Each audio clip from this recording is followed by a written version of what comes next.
और क्या किया देश को हिंदू मुसलमान में बांटने का काम कर दिया। आपने देश को हिंदू मुसलमान में बांटने का काम कर दिया। आप जाओ सऊदी, आप जाके गले मिलो, आप वहां के सऊदी के राजा से जाके गले मिलो, सब ठीक। यहाँ हिंदू मुस्लिम आपस में लड़ा करें।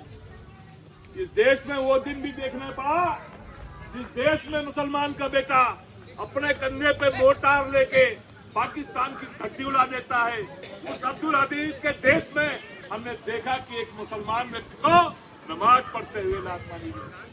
अब इससे बड़ा दुर्भाग्य नहीं हो सकता, इससे बुरा दिन नहीं आ सकता। जिस देश में हमने आपसी हत्या से, जिस देश ने अपने खून पसीने से इस देश को आजाद कराने का काम किया हो, उस देश में मुसलमान को अगर नमाज पढ़ते लात मारी जाए तो हमारे लिए सर से डूब मरने की बात है।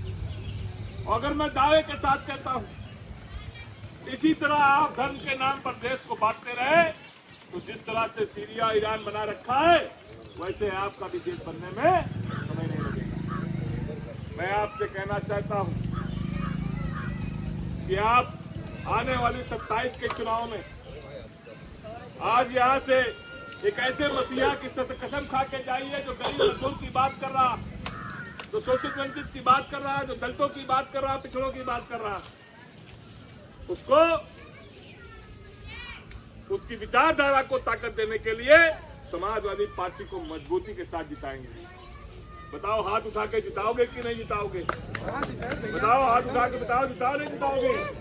हम आपसे कहना चाहते हैं, अस्पताल के नाम पर, सड़क के नाम पर, विद्यालय के नाम पर, स्कूल के नाम पर वोट करिएगा।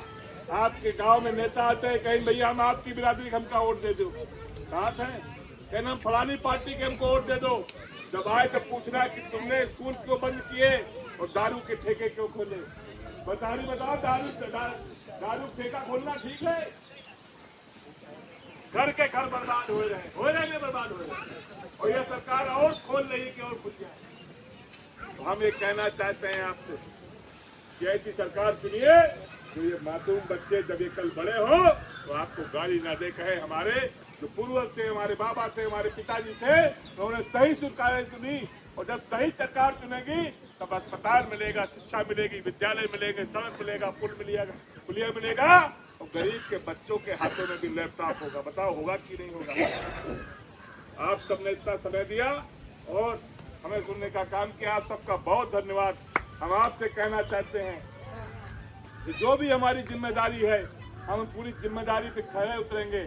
ये लाल टोपी के लोग, ये समाजवादी पार्टी के लोग आपके साथ हाथ से हाथ मिलाकर, कांधे से कांधा मिलाकर चलेंगे और हम चाहेंगे कि आपका सब तरह का विकास हो और गांव के बच्चे पढ़ लिख कर इंजीनियर, डॉक्टर, डीएम, कलेक्टर बने। इसके लिए हम सदैव आपके साथ खड़े रहेंगे। अगर मैं पर्सनल तौर पे कहता हूँ, मैं अपने पर्सनल तौर पे कहता हूँ, मैंने बहुत सारी लड़ाइयाँ इन बच्चों के लिए भी लड़ी, स्कूल के लिए भी लड़ी और बहुत बार जेल गया हूँ। आपके समाज के लिए जब बच्ची हाथरस वाली बेटी के साथ कांड हुआ तो मुझे 1.5 महीने जेल में रखा गया। देश के प्रधानमंत्री नरेंद्र मोदी जी आ रहे थे लखनऊ, और जब वो आ रहे तो हमें अरेस्ट कर लिया गया, हमें 17 दिन जेल में रखा गया। हम जेल से डरने वाले लोग नहीं हैं, लेकिन आपके साथ अन्याय नहीं होने देंगे, इस बात की पूरी गारंटी है। जय हिंद, जय भारत, जय समाजवाद, जय जिंदाबाद। अमर रहे बाबा साहब, अमर रहे माननीय काशीराम जी, अमर रहे।